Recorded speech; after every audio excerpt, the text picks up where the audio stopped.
Hi, my name's Kyle Roy, financial advisor with Kentucky Planning Partners, joined with Ben Hopper, financial advisor with Kentucky Planning Partners. Welcome to episode 11 of Coffee with KPP, where we're here and dedicated to provide you with advice for life so that you can live richly and realize the life that you've earned. Today's conversation, Ben and I are going to be talking about exchange-traded funds. They've been gaining in popularity, passive management, index funds, and so on and so forth have been gaining in popularity over the last couple years. And what we've seen on our team are several misconceptions that surround indexed fund investing. What are ETFs? So really today's conversation, we're going to talk about three main things. One, what are exchange-traded funds? How are they different from indexed funds and mutual funds? Second, we're going to talk about why. Why have they been garnering more attention lately? Why have do-it-yourself investors feel like they can plow all sorts of money into these types of strategies and that they're going to magically be okay?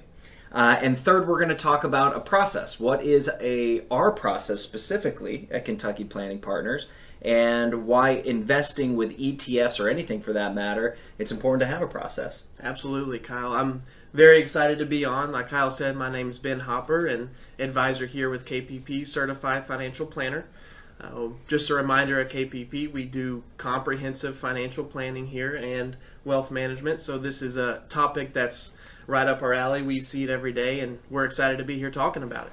And Ben is you manage primarily the portfolios that we have here at Kentucky Planning Partners. We are a team. We have a team approach. We have a very disciplined process. But Ben is really responsible for pulling the levers, so to speak. So when a trade needs to be made, Ben is the one with his finger on that pulse and doing that. So to have you and your insight here, I really hope everybody at home understands how valuable your brain, your expertise, and what you do all day and your focus, how important that insight is for them. So thank you for... Just a reminder for those of you who may have heard a few weeks ago, Rob Davenport and I were on talking about our model management process and those topics that Kyle just hit on. So feel free to go back and reference that. You'll be able to do that as well. Yeah, and believe it or not, so we had so much feedback from that people have been asking a few more questions. So that was one of the catalysts for having this conversation. Exactly.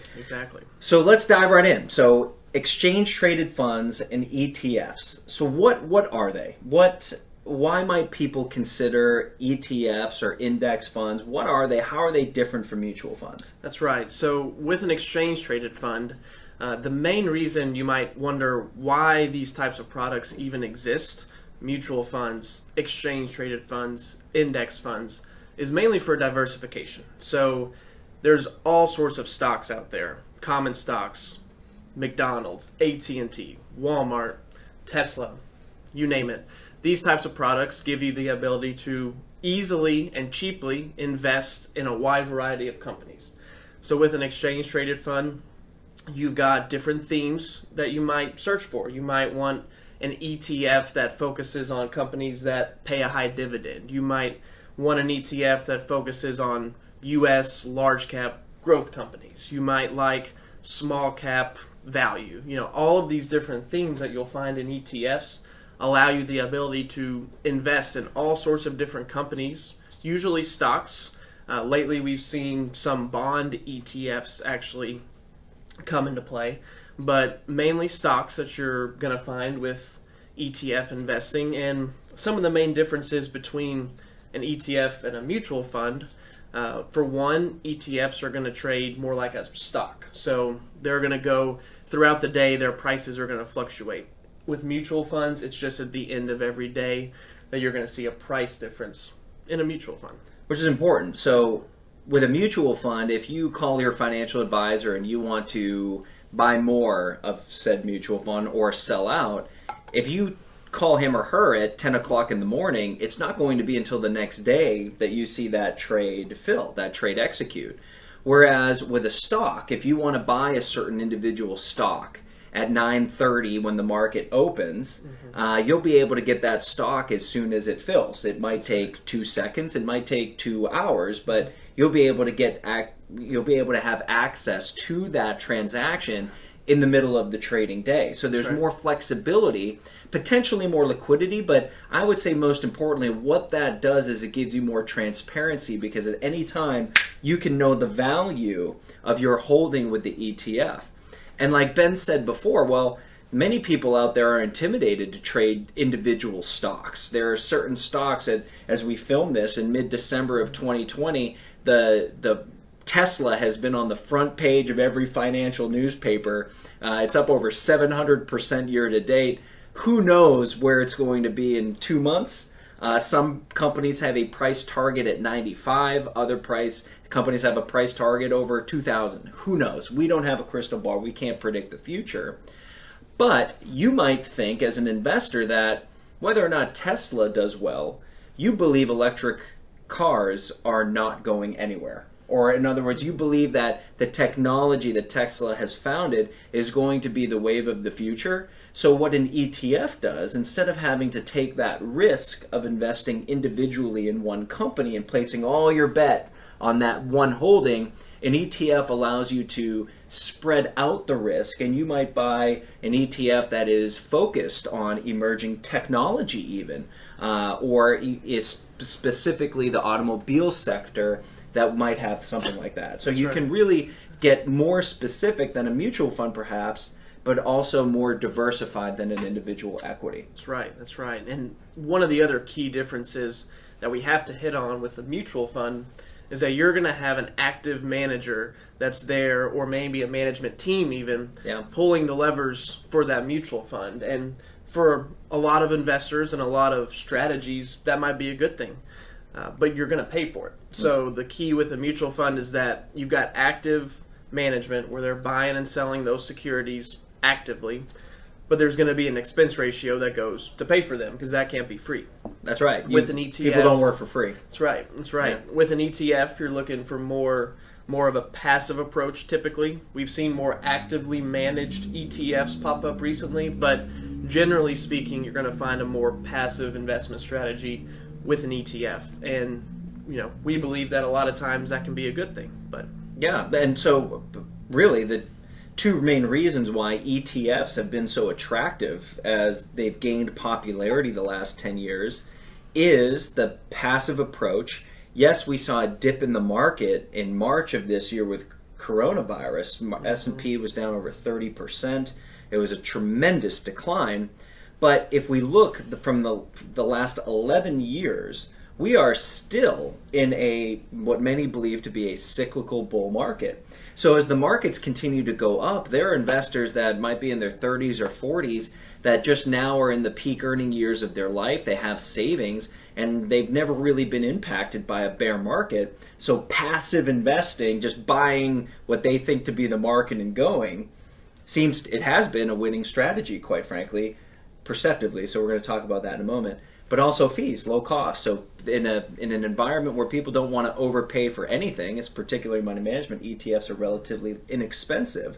We see costs as low as 0.04% a year up to 0.6% a year in underlying fees, where some mutual funds you might see 1.25 to 2%. That's right. So that lower cost over time is going to be a big catalyst in driving returns. If you're paying double essentially for a similar fund, then it's going to impact you over time.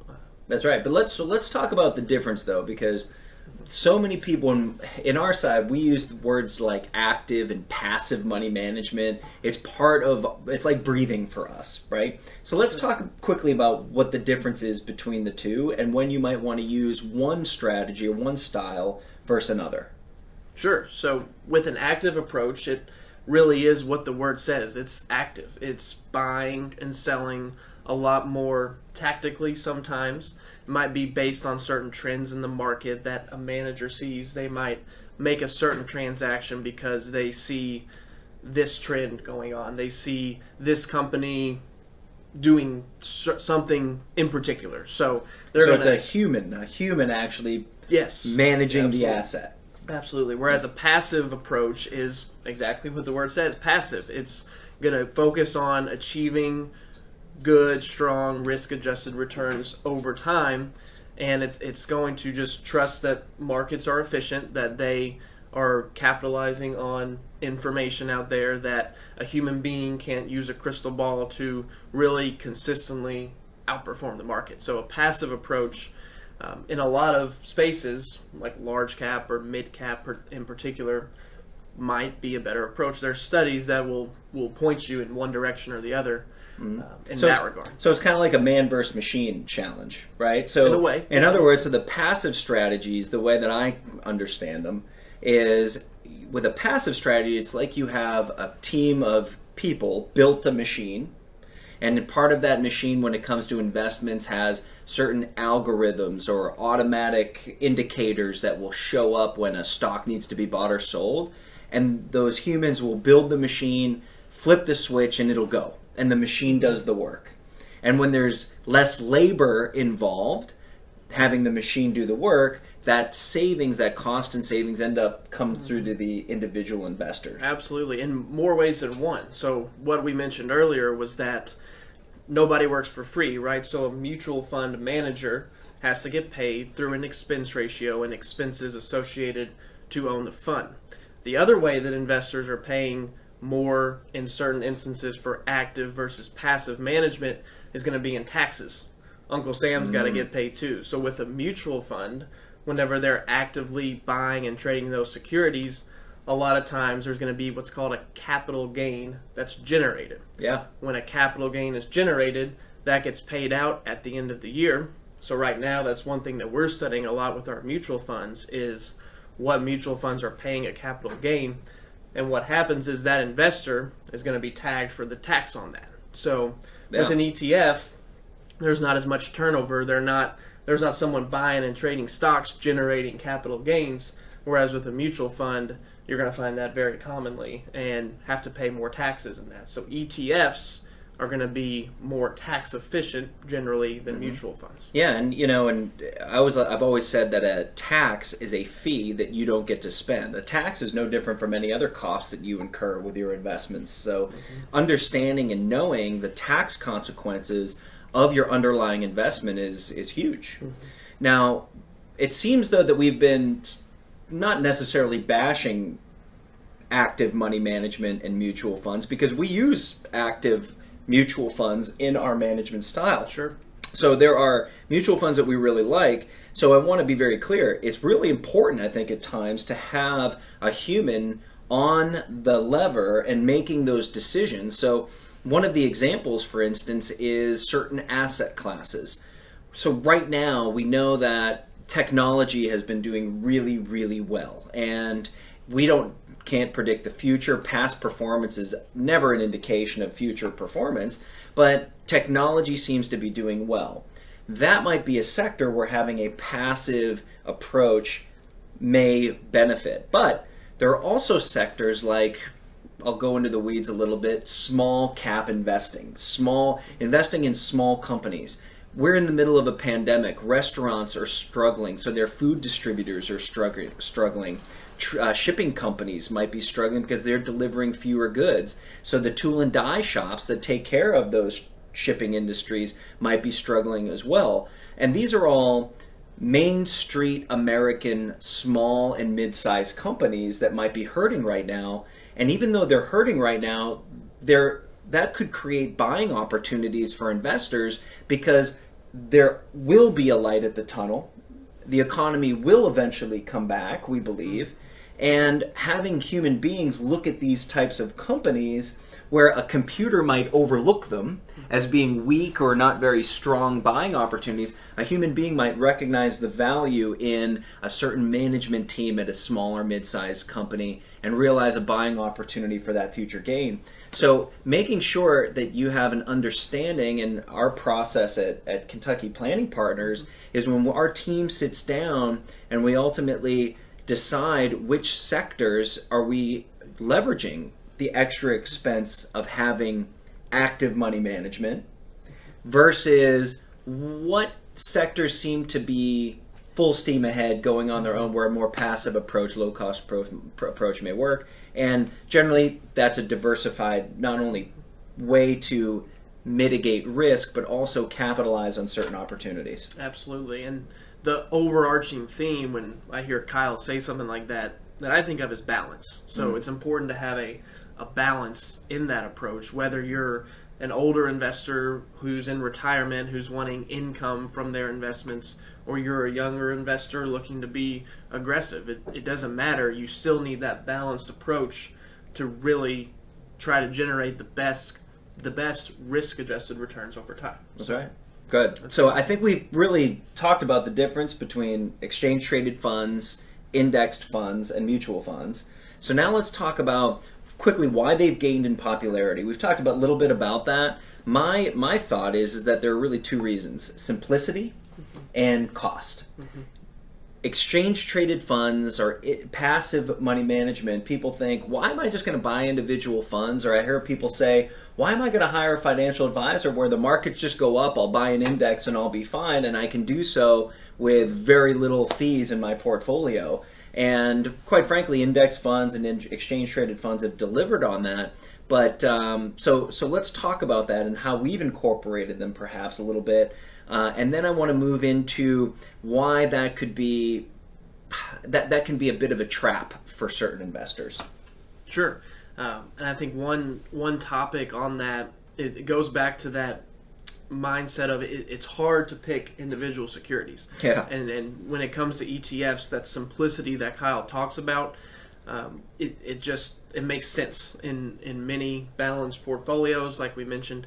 It makes sense to diversify and to not put all your eggs in a few baskets of McDonald's stock, of AT&T stock, of Verizon stock, whatever company you name it. There's obviously thousands. And the biggest mistake, isn't it? We see it all the time. The company you work for, people who work for their company generally love their company and they buy a tremendous amount of stock in their own company, sure, even after they retire. So they're going to put all their money in these individual equities, and the more you have that in that one input position, the more risk you have to that one position disappointing. Not to say that it's bad to own individual equities or stocks, or to have a portfolio of individual stocks that's managed. Right. We have plenty of clients with individual stocks. We ourselves. Exactly. So yeah, it's important to have both in many instances, I think. So let's talk about simplicity, though, because I think this veil of simplicity needs to be lifted a little bit. And one of the things that really excited me about this conversation is there's a great magazine called ETF Report, published by our friends at ETF.com. They have great information at their organization. And what I was looking at, this is the December 2020 issue, and in this issue they have listed thousands of ETFs. Now, I did a little research and found that there are 1,752 ETFs in America. 1,700 ETFs listed in America, and there are 5,800 globally. So when we say it's simple, right? ETF investing is simple. Why don't I just buy the index and pay low cost? Well, I was looking here. One of the great things that the ETF report has done is they've broken down all the ETFs based on asset classes. So let's say coming into the new year, in December of last year, you're sitting around the Christmas table talking with your family about which ETFs you're going to be invested in, right? Common topic. It's that time of year again, right? That's what everybody does, right? And your crazy uncle said, I'm going to buy an ETF based on the S&P 500. Now, the layperson would think that it's all the same. I'm looking at this list. There might be 75, maybe more, ETFs based on the S&P 500, with expense ratios ranging from, I see, 0.79% down to 0.04%. So that means you'd pay 70 basis points, 7.7%, or 0.04. Very low cost. But the difference between the best performing ETF as of the end of October, this is as of October 31st, and again, past performance, no indication of future results, I have to give that disclosure. The best performing ETF was up 27.37% from January 1 to October 31st. And that ETF cost 0.2% in annual fees. The worst performing in the sector cost 0.07% in annual fees, but was down 27.23%. There you go. that doesn't seem very simple to me, right? And going into the new year, if I told you there are two S&P ETFs, one was at 0.07% in annual fees and the other 0.2 in annual fees, which one are you going to buy? Exactly. Naturally, the one that's less expensive. Right.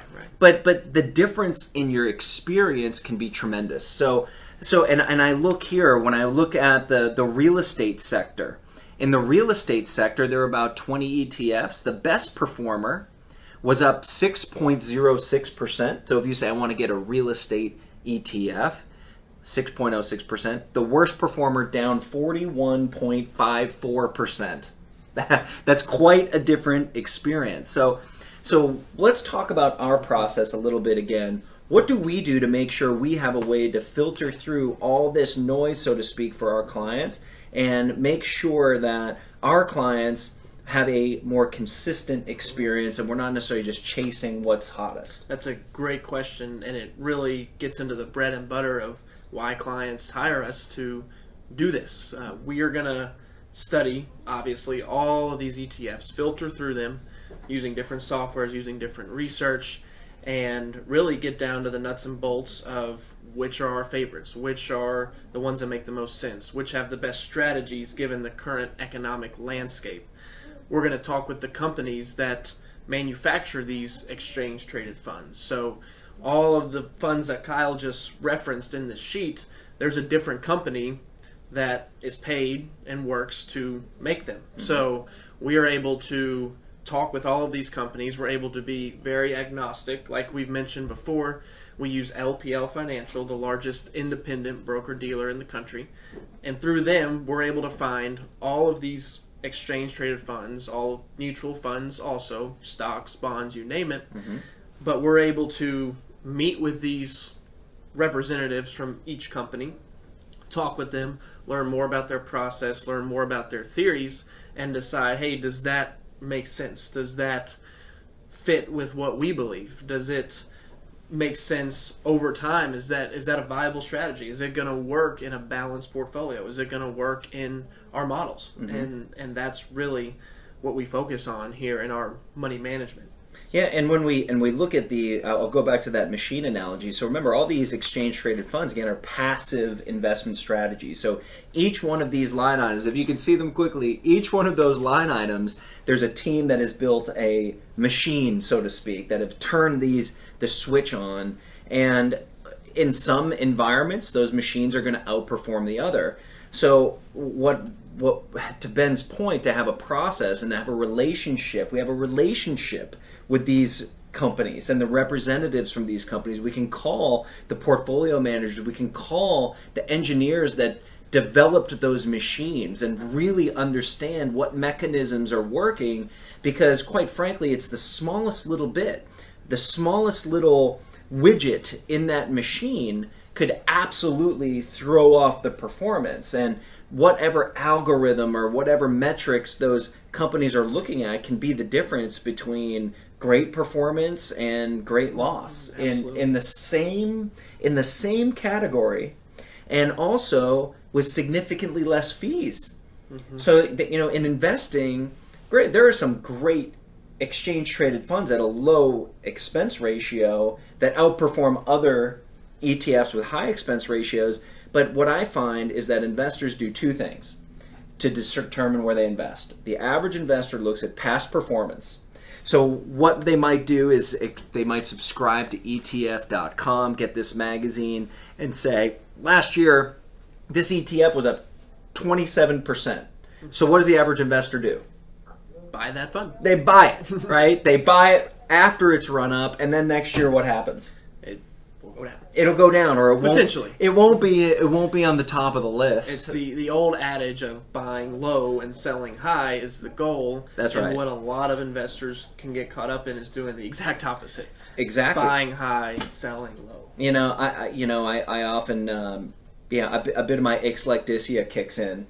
Sometimes, I say, the number one goal in investing is buy high and sell low, right? No, well, most people do that because they look at charts like this and they just buy the best. Now, the other thing they do, I said there are two things, is they'll look at the lowest cost.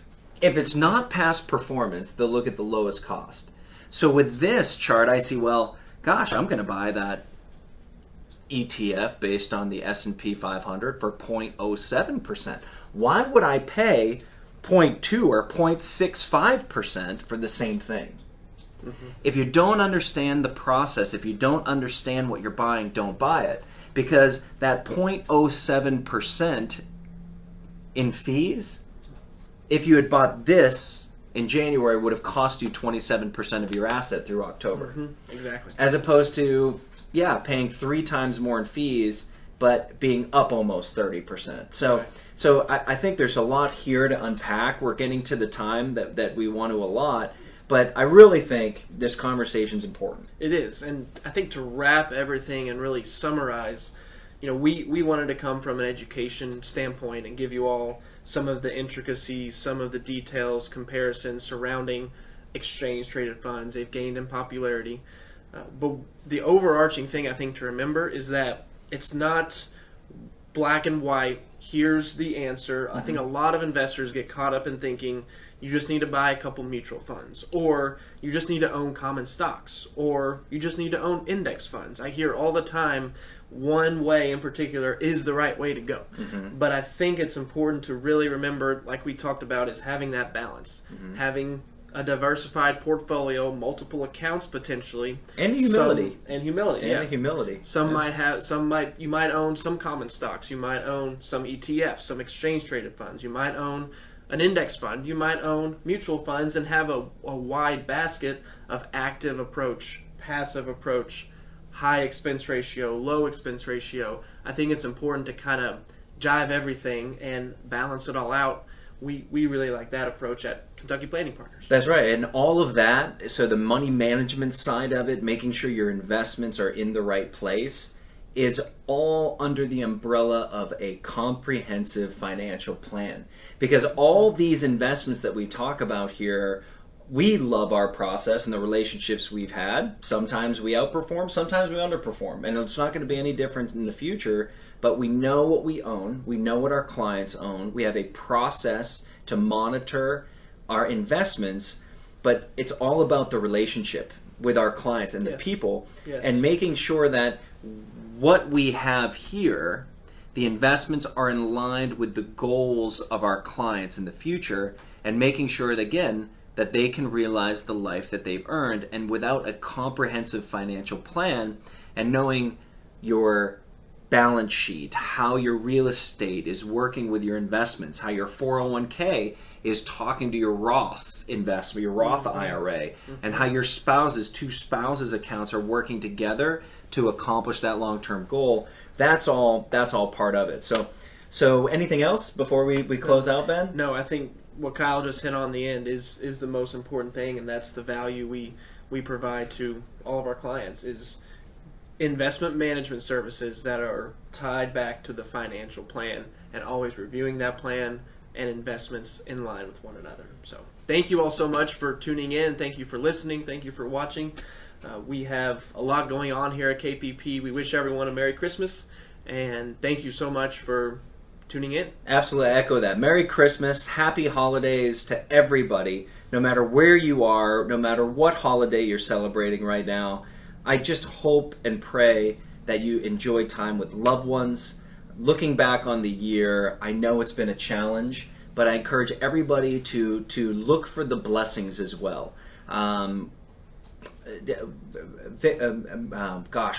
Frankel said, in order to be a light, one must endure burning. In order to be a light, one must endure burning. And I think right now, during the holiday season, I think we've all endured some burning this year.